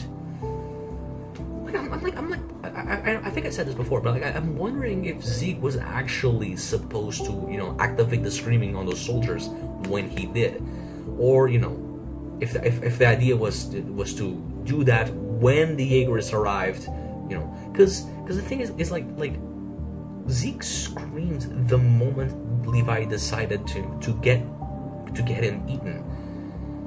But I feel like, but at the same time, like the last chapter and this one too, like it's just making it more and more clear that Zeke is just a master eavesdropper. Anyway, Zeke replies to Flock that those 30 Titans are all gone, and then there's no one there to get in their way. And lastly, he says, "Let's go. We just have to move forward." Isn't that right, Eren? Yes, Zeke. Please give us an inspirational speech with your dick out. That guy's still looking at it, by the way. It's a shame that Isayama's not kind enough to give us some ass, though. I would love to see that, and I would love if Zeke was like naked for, you know, the rest of the arc. But Flock is there, and honestly, guys, like at this point, all he's doing is just covering naked people. He was the one that gave Eren the jacket, and you can bet your ass like he was probably the one to give a towel to Falco, right? Now, to be fair, you know, this might be a controversial opinion, but I don't think I want to see a little kid naked, but still, I would like to see Zeke naked, okay? But now let's get real here, okay? You know what I'm saying? Bro to bro. Why is that guy looking at Zeke's dick? Like he's not happy. He's not surprised. He looks upset. Like there's a sweat drop. Like what's happening? Is it because Zeke has a massive gorilla dick? Or because he has nothing? Dude, listen, like we need to remember that it's a little girl that was molding him, that is controlling all these titans and shit. This girl has probably not seen a dick, okay? And this is why the titans are basically giant Ken dolls, guys. They don't have dicks for a reason. It's a fucking little girl, okay? She doesn't know what a dick is. That steam covering Zeke, you know, that is not like clever censorship. In actuality, Ymir is too innocent and pure to make sand dicks. Yes, the little girl that made a deal with the devil is too pure. Everything was fine with our system until the power grid was shut off by Dickless here. Zeke caused an explosion. Is this true? Yes, it's true. This man has no dick. Dude, and can you imagine if, like, Zeke was, like, circumcised and then, like, Ymir grew the fourth? I'm just kidding. I'm just gonna move on to the final scene. Okay, so presumably this scene is taking place in Shingeki, and Gabby's finally showing some remorse. She's thinking about Sasha's family, and, you know, while she's still calling them devils, her words are not as heated as they used to be, okay? Like, she's trying to convince herself at this point. And speaking of devils, here's Eren! Yay! Oh, and there's some fat dude with him, too, I guess. It's funny how Eren still calls Gabby the brat who killed Sasha. I honestly think that this shows that how much he's really upset by that. Like, he's really hurt by this. But, you know, you can always look into it as just, you know, Eren's just too cool to care about Gabby's stupid name. You know, but, you know, we could do a reverse of that one, you know, like Gabby should just call him, you know, that asshole that killed hundreds of innocent civilians. A little too long, though. Anyway, Eren tells her to help him if she wants to save Falco, Where is he, by the way? And is this all talk, or can Eren like really do something about it? Like, you know, like reversing the time transformation. I mean, there's no way he's planning on having Falco eat a shifter, right? Like, that's stupid. That makes no sense.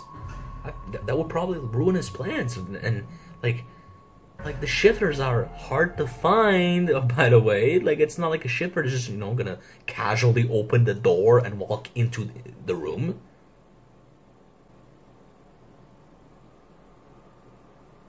I gotta make sure. Gabby is too scared to move.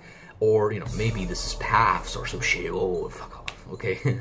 And then asks him how is she gonna help him. And Eren tells her to make a wireless call for help. Something that will make anyone who's infiltrated the walls act. So before we talk about the big titan in the room, let's talk about this wireless call thing. So in my first chapter review, chapter 112, I was questioning how Greer got in contact with the Jaegerists. I actually talk about this in like my live reaction, you know, like in one of the comments pointed out that Yelena had a radio on the boat that she used to get into Paratus. That is something that I completely forgot, right?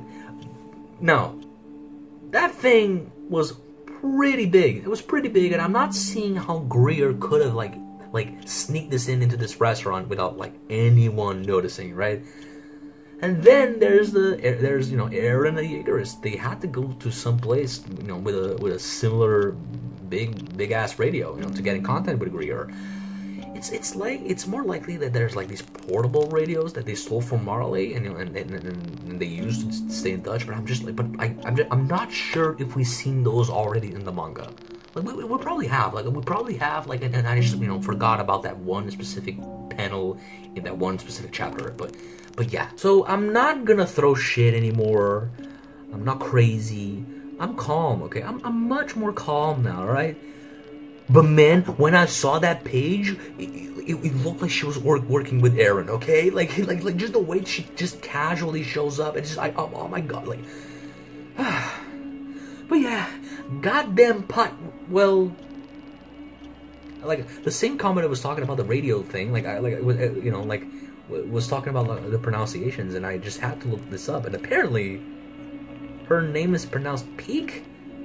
What the? I don't like that. It just sounds perverted. Look, I saw pie, and I got hungry, and you know, I thought that's how you pronounce it. Okay, I had never seen the word pronounced before. Okay, I'm sorry. Is it a common name or something? I don't know. But yeah, like this is why we need the anime, guys. Okay, you know, to clarify how to pronounce these things. Like, by the way, is it rice or race? I already forgot. Jesus.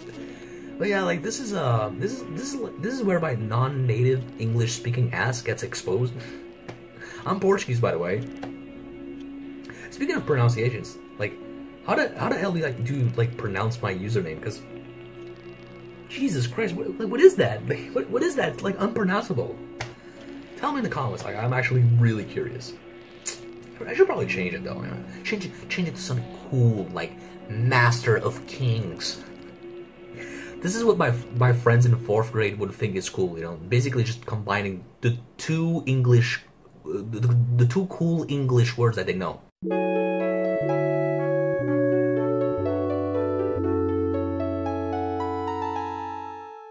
But enough about my personal shit. You're here for Attack on Titan. So Eren wanted to make anyone who's infiltrated the walls act, and just like his brother would say, as expected of Peak, here she is? No, to me, it was, you know, like, definitely unexpected. But Eren's dialogue is, like, implying that he knew something like this was going on. Now, to be fair, he does look a little bit surprised. For a page, anyway. You know, in the next page, is like, you know, goes back to not giving a fuck. With, you know, his hand in his pocket, looking all cool and shit. Alright, Brett, I'm gonna need your help to ward those infiltrators.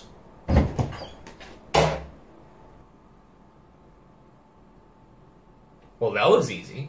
But yeah, Peak is here, and she just casually stabs that fat guy in the throat and points one of those dumb-looking guns at Eren. God, like, what's with this arc and everyone is just pointing guns at each other?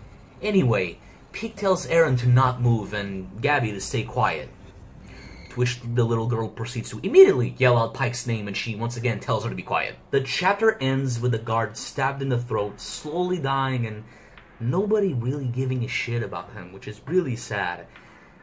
And, you know, with Peak holding Eren at gunpoint and saying, "You are Eren Yeager. Is that correct?" No, Peak. It's not just correct. That's exactly right. You are Eren Yeager. Is that correct? Nope. Oh. My apologies. It's not very nice to point a gun at someone if you're, like, not even sure if it's the correct person. But, you know, she looks great in that outfit, man. You know, I don't think I would mind if she pointed a gun at me, you know. How is she here? Why is she here? What the fuck is she doing here? and is she alone? Like she, you know, listened to Eren's plan, you know, of attracting infiltrators. If Peak is not alone, she probably would have, you know, like, stayed in cover and tried to inform the other, you know, warriors and other people with her. Like, if she gets killed now, Eren would just carry out his plan, you know, as usual, and just get the other infiltrators. And even, you know, like, even if you just wanted to argue, like, oh, she's there to save Gabby, I don't think this is the best time for that. Something is off here. Like, it seems like she doesn't want to kill or even capture Eren. Well, at least just yet. But, like she even closes the door. And yeah, you know, like, she killed that guy, but the way she approaches Eren, it's like pretty neutral, you know. It's not like overly emotional or angry or anything. Why didn't she just shoot Eren in the face and just call it a day? Maybe it's because she is like just like us readers, you know, and she just wants to know what the fuck is going on, and she's gonna get her information. God damn it! I guess, you know, like, since she was acting that neutral towards Eren, and she has to be calm, you know, if she's gonna do interrogation, right? She has to be at peak performance. These are the kind of jokes that I can make now that I know how to pronounce her name. Another reason, you know, for this could be just the fact that she doesn't want to create the nightmare that is, you know, to try to figure out where the hell the founding attack Warhammer Titan baby or babies, you know, were reborn, alright? She probably just doesn't want to, you know, like, give her enemy 1 to 3 potential Titan-shifting babies, right? And given the bullshits that Reiner was pulling in the RTS arc, do you think a bullet to the head would be enough to kill Eren? Like, I would like to say so, but I don't know, man. Eren and Peak. Like, for some reason, I just never imagined that these two characters would talk to each other, and here we are. Now that she didn't immediately kill him, she's the one in danger here. At any moment during this conversation, Eren can just pull out some of those Warhammer abilities on her. You know, like he did to escape from that prison cell. Look, I'm just saying, like, there's probably something in those pockets, you know, you feel me? It could, however, be possible that she does have something over Eren, you know, like something just to make him do what she wants. I just don't think that thing would be a gun. But then you have the man himself, Eren Big Titan Big Brain Yeager, who somehow knew about the infiltrators. What is he planning on doing with this wireless skull? Was he planning on, you know, like, luring them in and eat the Marlin shifters and just become the Super Saiyan Ascendant Titan? Is he planning on just talking to them? Or is this, you know, the way he's gonna save Falco? You know, like, he's gonna make him, you know, eat out Peak. We unironically went from Zeke 4D chess master, you know, like, Light Yagami Aizen 2.0, to Eren, who is now the biggest Rick and Morty fan with the highest IQ. Seriously, this guy is too OP, okay? Not only is he super smart, not only does he have 30 titans, he's also super hot and has a 10-pack. Can anyone stop him at this point? So right now we have the Waldians, the Marlians, the Jaegerists, And now we have Zeke and Yelena's crew, and this could potentially change because some might know Zeke's plan and some don't. And now, maybe, separate from the Marlians, we have just the Warriors. Remember when it was just two sides? What is Eren planning on doing? And why does it require having all these groups, you know, fighting amongst themselves and stuff? But also, potentially, some of them could join together to stop him. Anyway, that's this scene for the most part. But there's still a little bit of video left, okay? Like, I'm not done. So, between my last videos and this one, like, a lot of things happened. There was like a trailer for, you know, an expansion for the, you know, the latest Attack on Titan game. That was full spoilers, by the way. I had to make sure my friend did not watch that. And speaking of spoilers, you know, like Season 3 Part 2, the new poster came out, and it looks pretty cool. It has like the right kind of energy for that arc. But after a while, I just noticed that it doesn't really look that great on my phone. You know, I don't know, like it's just. I think the ones in Season 2, Season 3 were just like more interesting, or the colors are nice. This one is just a little yellow, little brown, a little too much of those colors, and now ugly. Now, the most important thing that I want to talk about though is the manga volume 28 that just came out, and that yes, it does indeed come, you know, with another high school short story that Sim is just doing now for some reason. It was funny, it was stupid, I like it, you know, but I want to talk about the cover, okay? So. Yeah, like there's like a dumbass skeleton there. I don't know what that is. Okay, I don't know what's going on. But yeah, like I think now it's the most appropriate time to look back at the entire Levi and Zeke situation. Okay, I talked about this a lot before. Right? Obviously in my previous reviews, but also in the comment section. You know, you can basically see my journey of like, hey man, this is like what's going on, to ultimately in the last chapter review just like being pretty much negative about the entire situation. Now I don't really want to repeat myself too much. This video is already a nightmare. You know, I don't know how long it actually is right at the time of this recording, but I know it's bad. It's bad, and no one's gonna watch it. But if you're watching, you're gonna suffer even more. Okay, but I'll actually try to keep this shorter, right? Like, if you want like even more in-depth look into this entire situation, dude, you have the other reviews and comment sections, okay? You have that. In chapter 112, Levi expressed his idea to feed Zeke to someone else. In chapter 113, he had the opportunity to do this, but he didn't. Instead, he grabbed the Thunder Spear and shoved it up Zeke's ass. Why didn't he use one of those 30 Titans? Was it because he was being too emotional to think about that? If that's the case, if it was being too stupid or whatever, then you can't argue that he was using the Thunder Spear to, you know, to have some leverage on a potential encounter with the Jaegerists. You can't. Like, is he being smart or is he being stupid? Like, you can't have both, okay? Instead, Levi used the Thunder Spear because he wanted to make sure that Zeke didn't do absolutely anything, right? But most importantly, he just wanted to make him suffer. Okay, those are the main reasons, right? Because like, you know, so far, like we, you know, the readers and Levi, we know that like cutting limbs should be more than enough to, you know, neutralize a shifter, right? But you know, I guess he didn't want to run any risks as well, which is ironic because using the Thunder Spear is the most risky thing ever. Levi should know that the Thunder Spear is dangerous, but I can't blame him for not predicting that Zeke would actually try to blow himself up, okay? Like, because that makes no sense. Like, given what we know about Zeke, he wouldn't gamble with his own life. And, you know, like, he has plans to fulfill, alright? So he wouldn't die before that. And so, Isayama creates this perfect lose-lose situation. A situation that didn't even need to happen. Either Levi and Zeke die, and it's the most unsatisfying conclusion for these characters, but I guess it makes sense, or they don't die because they have the most ridiculous plot armor I've ever seen in my life. Zeke's head was still conveniently attached to his torso, but even he was like still actually going to die if it wasn't for, you know, Ymir doing something from beyond the grave. But what about Levi? Like, is he gonna survive to just die in the next chapter? If not, then how did he survive this shit? Like, it was said countless times that the Thunder Spear was dangerous. Am I really supposed to believe that, you know, that jumping and using the gas and maybe even farting a little bit is like enough to move away from the explosion and to survive? Like, the poor horses got killed. So what am I saying? Am I saying that I want these characters dead?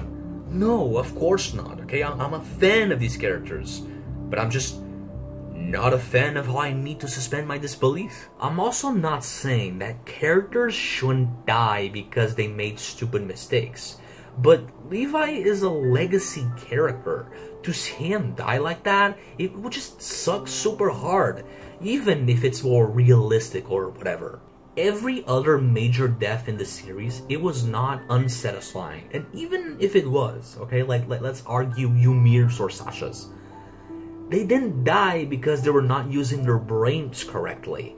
For such a big character like Levi, I would think Isayama would want to do something that we would appreciate.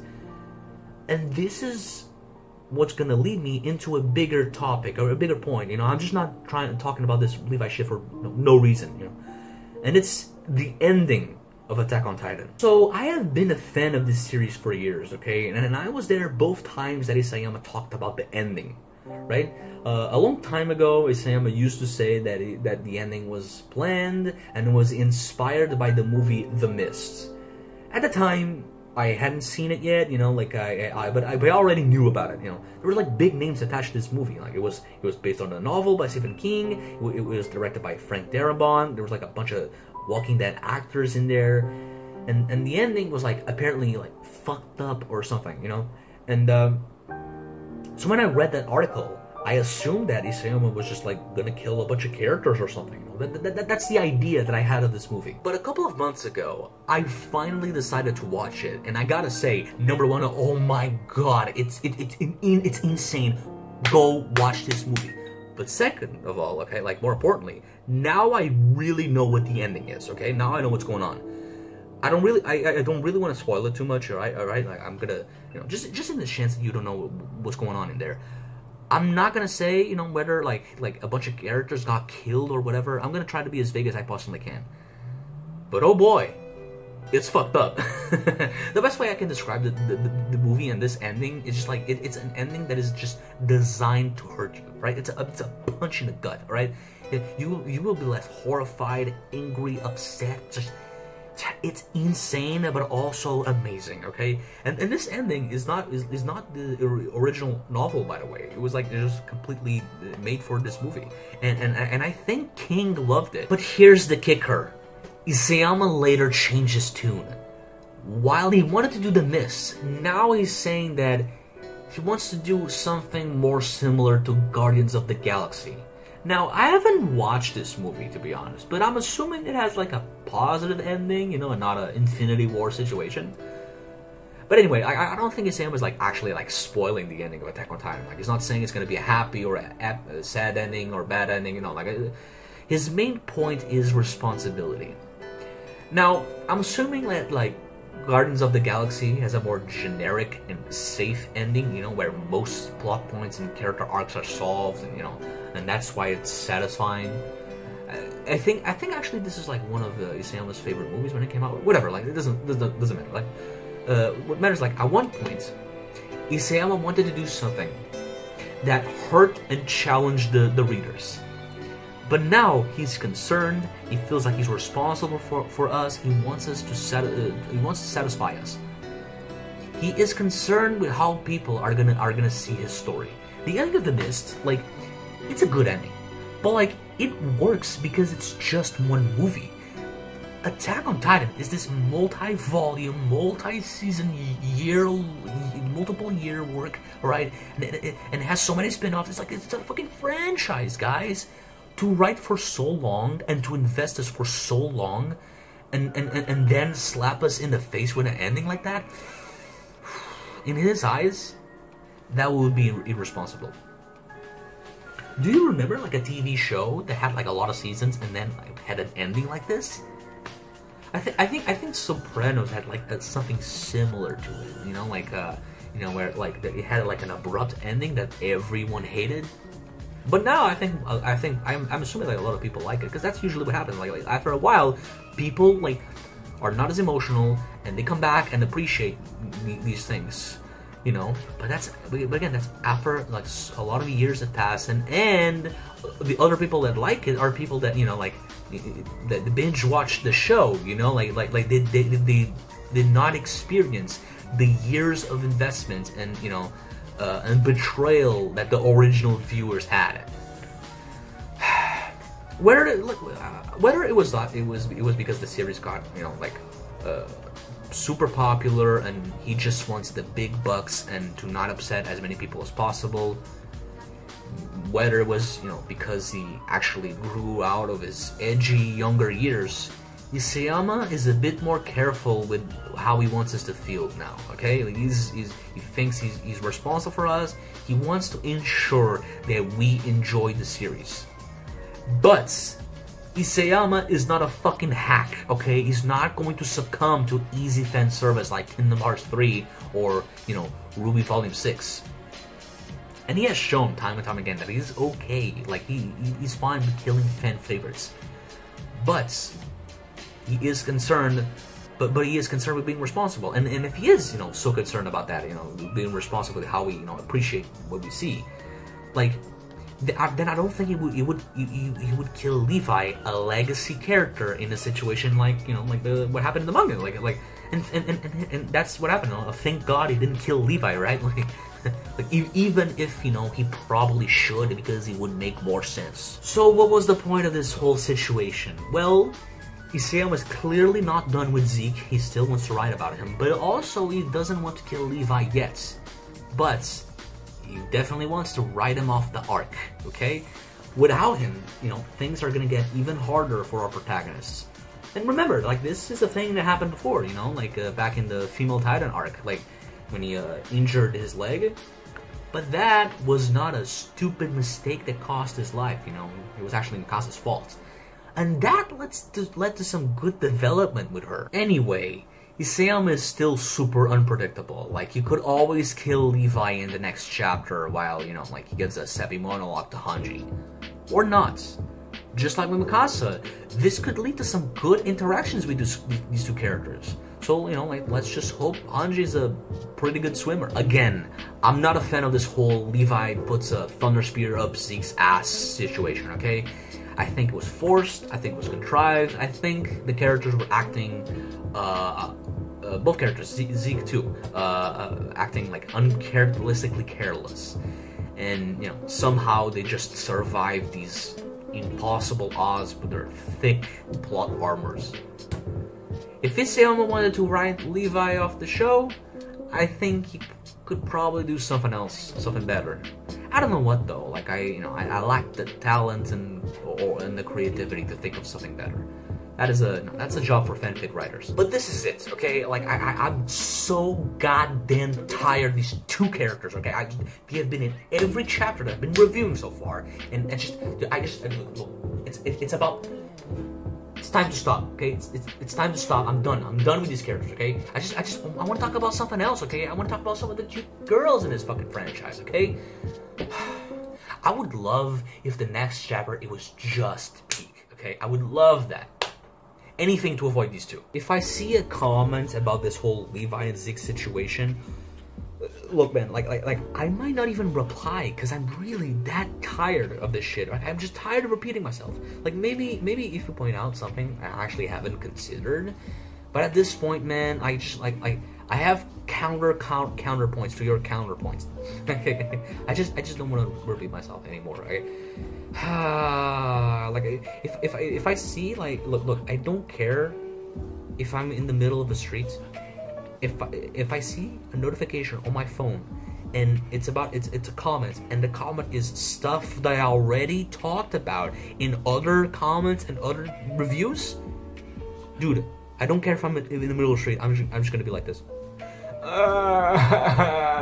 So by the time I'm recording this, I think that the next chapter just came out, and it's like sooner than I would expect.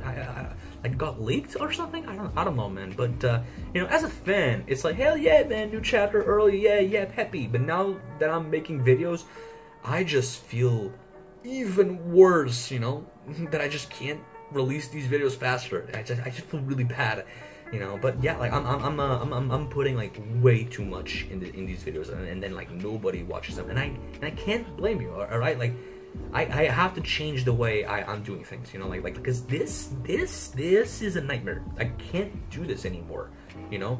Like so, like I'll have to change the way I do things. Like maybe I'll do like a play by scene kind of thing, you know, like simple review, just a little joke here, a little simple commentary there, and you know, like a couple of jokes and whatever, and then throughout the month release like more in-depth, you know, like videos into like a certain character or a certain scene or a certain, you know, theory or whatever, man. Because this video was like 4 videos into one or something, right? Like it was like the keep moving forward theme. There was like Ymir Fritz herself, the character, and the paths playing, and then theories about what she could do, whatever.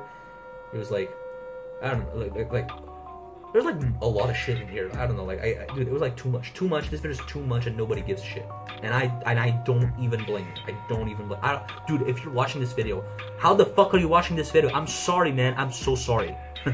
But yeah, like yeah, I would like to do more multiple videos, but at the same time, I'm actually busy now, so I don't know if I could pull that off. You know, like it's actually easier for me to, you know, be working on this, you know, slowly.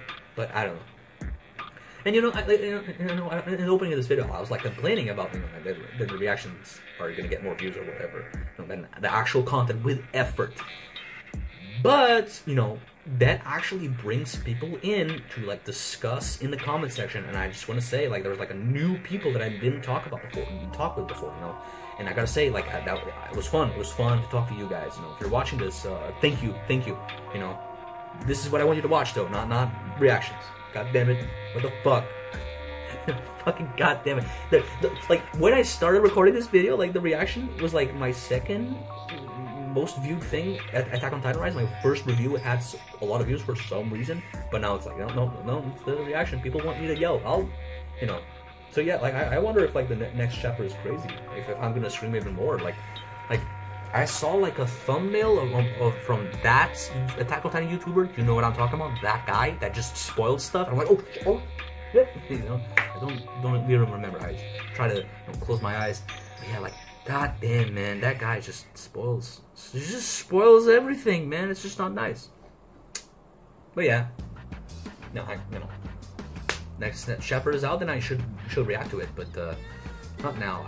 Actually my throat hurts. But yeah, like until then, no. I would love if you did the YouTube stuff, you know, like subscribing and liking and commenting, you know, like maybe even sharing these videos, you know, with everyone, your mom, your dad, your sister, you know, whatever, man. Like that would help me out, and I would like that. But what you should absolutely do, man, is you're like, you need to watch The Mist and then read the Isayama interview where he talks about, you know, that movie and the Guardians of the Galaxy. Like, dude, like that interview was like from like 2017 or something, and like let me tell you, like, having read all these other chapters later, right, and having watched the movie, dude, like it's just gonna, everything that he's saying is gonna like make way more sense. You're really gonna understand what he was trying to say, you know. But yeah, that's what you should try to do, right? I you know, wouldn't blame you, you know, if you want to be a little extra, you know, subscribe or something. I'm just saying, man. Okay, you know, yeah. I'll react to the other chapter, right? And, but not now. This is the end of this video. Bye. It's the man with the master plan. I'm here to turn it out with the